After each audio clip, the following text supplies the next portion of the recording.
Friends, இன்றைக்கி நம்ம முள்ளங்கியில் ஒரு கிரேவி செய்யலாம். அதை எப்படின்னு பார்க்கலாம் வாங்க. அதுக்கு ஒரு குக்கர் வச்சுருக்கேன். அதில் ஒரு 2 ஸ்பூன் எண்ணெய் வச்சுக்கிறேன், ஊற்றிடுறேன். கடுகு, சீரகம், உளுந்து இது எல்லாத்தையும் போட்டுக்கலாம். கடுகு வெடிச்சிருச்சு. ஸோ வெங்காயம் ஒன்று போட்டுக்கிறேன். வெங்காயத்தை வதக்கிக்கலாம். மஞ்சள்தூள் ஒரு 1/4 ஸ்பூன் போட்டுக்கலாம், அதையும் சேர்த்து வதக்கிக்கலாம். கருவேப்பிலை கொஞ்சம் போட்டுக்கிறேன், அதையும் சேர்த்து வதக்கிக்கலாம்.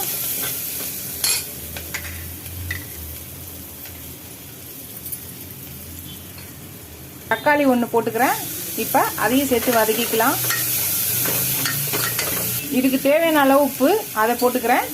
இப்போ இதையும் வதக்கிக்கலாம். இப்போ முள்ளங்கி கட் பண்ணி வச்சுருக்கேன், அதை போட்டுக்கலாம். மிளகாத்தூள் 1 ஸ்பூனு அதை போட்டுக்கலாம். அதாவது வீட்டில் அரைச்ச சாம்பார் மிளகாத்தூள் அதையும் சேர்த்து வதக்கிக்கலாம். கடலைப்பருப்பு வேக வச்சு 2 விசில் வச்சுருக்கேன், அதையும் போட்டுக்கலாம். இப்போ இதையும் சேர்த்து கலந்துக்கலாம்.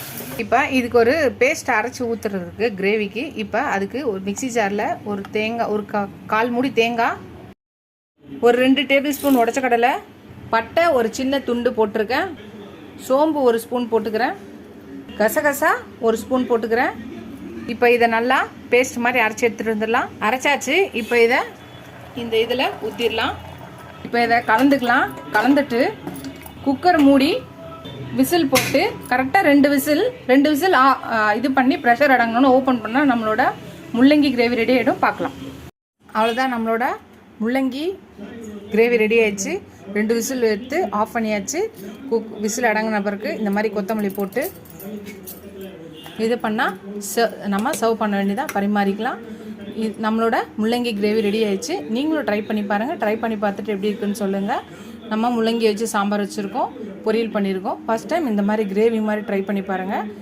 இந்த வீடியோ உங்களுக்கு பிடிச்சிருந்துச்சா லைக் பண்ணுங்கள், ஷேர் பண்ணுங்கள், கமெண்ட் பண்ணுங்கள். ஃபஸ்ட் டைம் என் சேனலில் பார்க்க சப்ஸ்கிரைப் பண்ணிட்டு பாருங்கள். இதோட அடுத்த வீடியோவில் அடுத்த ரெசிபியில் பார்க்கலாம். டாட்டா, பை பை ஃப்ரெண்ட்ஸ்.